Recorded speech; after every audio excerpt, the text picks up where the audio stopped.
Hai, minasan, konnichiwa. Kyo wa o genki desu ka? Masih bersama saya, Fafa, di segmen Perapira Nihongo, ngobrol asik dalam bahasa Jepang. Di podcast Suara 8, we can hear your voice.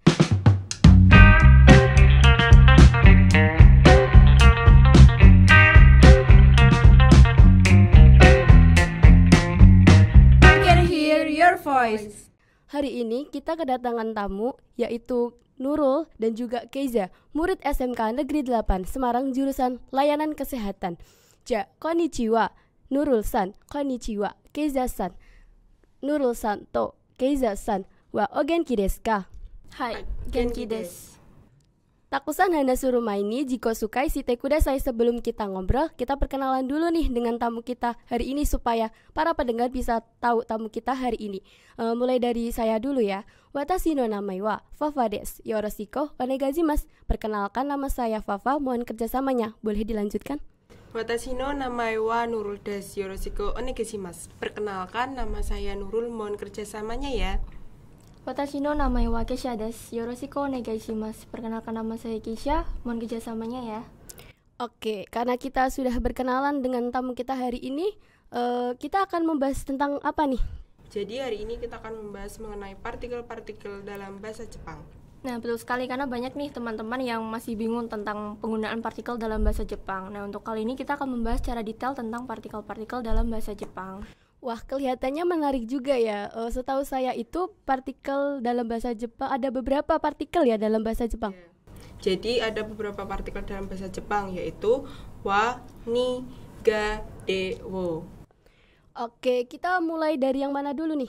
Dan kita akan mulai dari wa, ga, dan wo. Kita akan mulai dari partikel wa. Jadi partikel wa ini kalau dituliskan di dalam huruf hiragana akan berubah menjadi ha.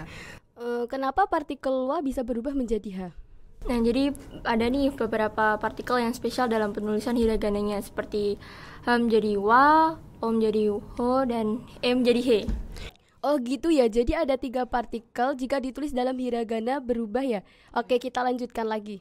Jadi untuk partikel wa ini sebenarnya tidak memiliki arti, tetapi fungsi partikel wa ini sebagai penanda subjek pada sebuah kalimat. Bisa diberikan contoh kalimatnya, Keiza-san? Oke, jadi contohnya seperti watashi wa santi desu. Nah, wa itu tidak memiliki arti atau pergerakan. Ia hanya sebagai penanda subjek dari watashi. Oh, jadi sebelum partikel wa itu adalah penanda subjek ya? Betul sekali, subjeknya itu tadi wa pada kalimat watashi. Jadi ada nih contohnya seperti sore wa hong desu. Nah, jadi si wa itu hanya sebagai penanda subjek dari sore. Oh, jadi gitu ya. Kita bisa melihat subjek hanya dengan melihat partikel wa saja ya? Betul. Oke, partikel wa sudah. Selanjutnya kita akan membahas apa lagi nih? Jadi kita sekarang akan membahas mengenai partikel o dan ga. Jadi sebelumnya kita mempelajari partikel wa yaitu penanda subjek, sekarang partikel o dan ga adalah penanda objek. Terus kapan kita menggunakan partikel o? Partikel o digunakan tergantung dari kata kerjanya, seperti tabemas makan, benkyou ishimasu belajar. Nah, itu menggunakan partikel o. Contoh predikat atau kata kerja yang tidak ada pergerakan adalah wakarimas mengerti, dekimas bisa, dan arimas ada. Oh, jadi seperti itu ya, bisa digunakan hanya dengan menghubungkan objek dan predikatnya ya? Contohnya Rian-san wa nihongo o benkyou shimasu, yang artinya saudara Rian belajar bahasa Jepang. Jadi fungsi partikel o untuk penanda objek yaitu nihongo. Oh begitu ya, jadi kita bisa menggunakan hanya dalam menghubungkan objek dan predikat ya? Betul juga. Nah, ini ada contoh lain dari chichi wa tamago tabemas, yang berarti ayah makan telur. Jadi partikel o hanya untuk penanda objek yaitu telur. Atau juga bisa untuk penghubung antara tamago atau telur dan makan tabemas. Oh begitu, jadi untuk predikat ga sendiri itu kapan digunakannya? Digunakan ketika tidak ada aktivitas atau pergerakan. Contoh predikat atau kata kerja yang tidak ada pergerakan adalah wakarimas mengerti, dekimas bisa, arimas ada. Mungkin bisa diberikan contohnya, Nurul-san?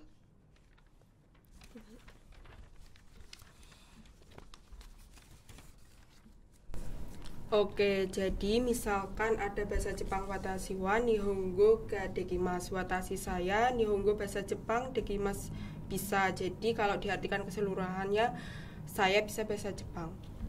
Nah, jadi dari kata Jadi kata dekimas itu tidak memiliki aktivitas, jadi kita menggunakannya partikel ga.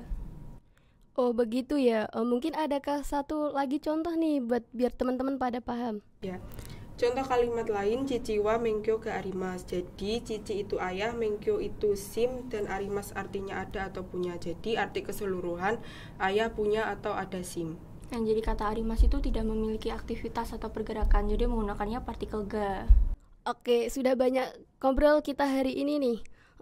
Semoga siswa SMK Negeri 8 bisa terus semangat belajar dalam bahasa Jepang. Jadi sebelum mengakhiri podcast hari ini, SMK Negeri 8 punya jargon. Kalian mau dengerin nggak jargonnya? Boleh? Oke, jargonnya adalah SMK Negeri 8 Semarang idola, inovatif, disiplin, kolaboratif. Nah, boleh nggak sih dilakukan secara bersama-sama nih? Boleh. Oke, saya hitung sampai hitungan ketiga ya. 1, 2, 3. SMK Negeri 8 Semarang idola, inovatif, disiplin, kolaboratif. Yeay. Terima kasih kepada Nurul-san dan juga Keiza-san yang sudah hadir dalam podcast Bahasa Jepang di segmen Pera-Pera Nihongo. Semoga podcast Suara 8 bisa terus sukses dan semangat terus. Tetap pantengin podcast Suara 8 karena kita akan membuat konten menarik dan seru lainnya di setiap minggunya. Tetap semangat, tetap jaga protokol kesehatan. Salam idola. Podcast Suara 8, we can hear your voice. Jamata, arigatou gozaimasu.